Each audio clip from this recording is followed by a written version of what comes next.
So, hi there, I'm back. In the video just before this, you saw me connecting the remote control receiver to the light, which I call torch. Now has got the magnet on the bottom, the heat shrink tubing, and then my tape and remote controls. If you're wondering what things are, I said in my last video that I couldn't show you the light working because I deleted the memory of this to these controllers. Well, I found a 12 volt plug which I had from Halfords, so I wasn't going to show this, but I'm going to show it anyway because it's a handy little thing. I bought this transformer for my cooler when I go camping and things, but as you can see, it's not very focusing. There you go, it's coming into focus. There you go. So I bought this for my cooler, and it works pretty well. It's not brand new. I've had it for 2 years. I thought I put that on silent. There you go, put that on silent. That was my notification bar. Anyway, going back to this.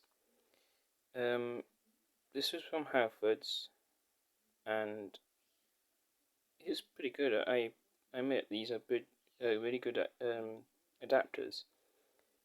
So yeah, I got this wired up. It's not on, and you can see why it's not on because I haven't pressed the on button on here, which is there.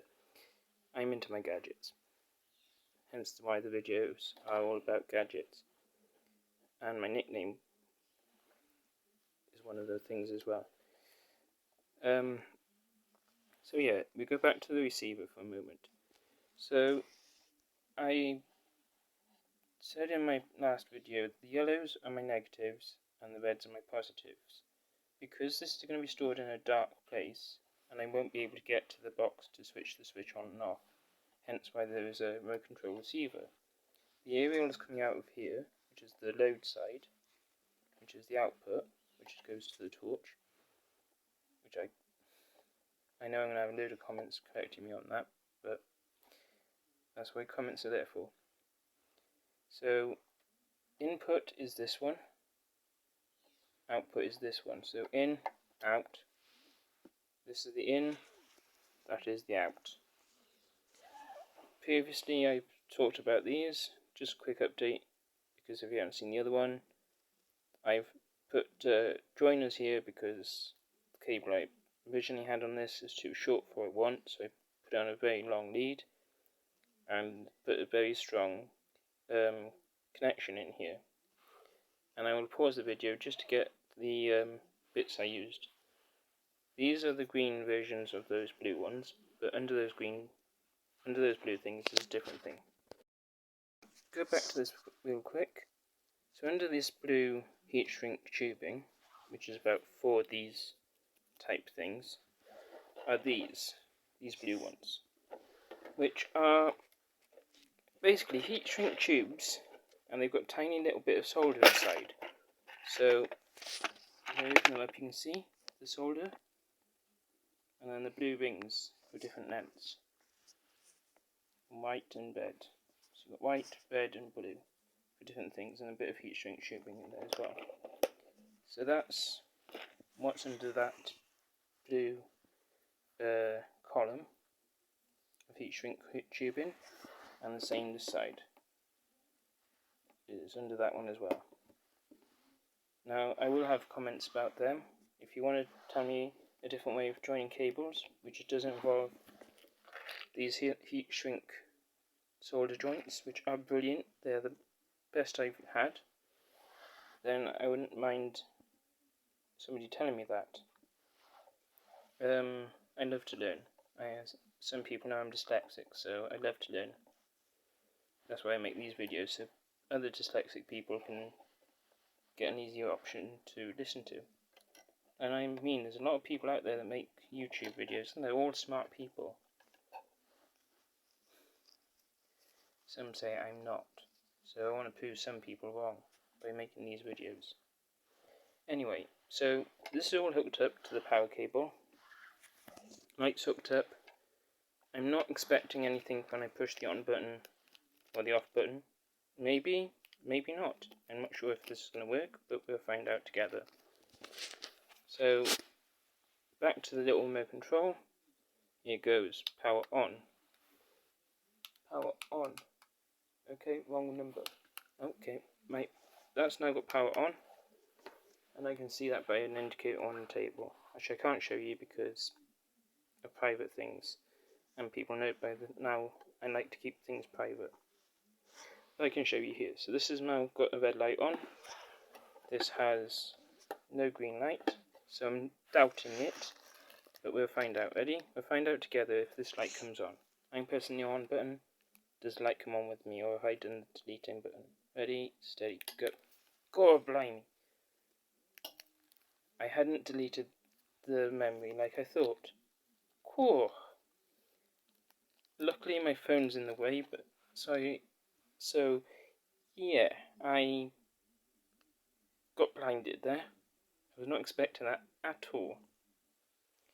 I'll do that again, but this time I'm not going to say anything. I'm going to close my eyes instead. So you can see that that's working and the receiver's working.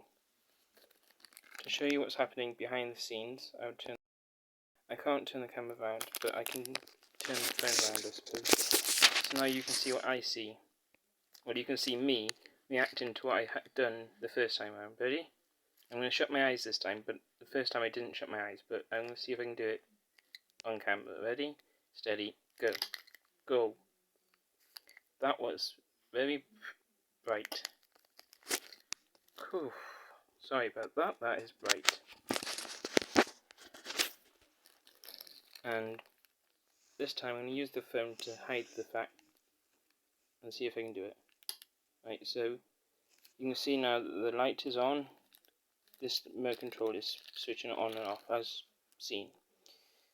Closing my eyes, you should see a green light on the receiver, which is now showing that this has got power and it's also in active mode.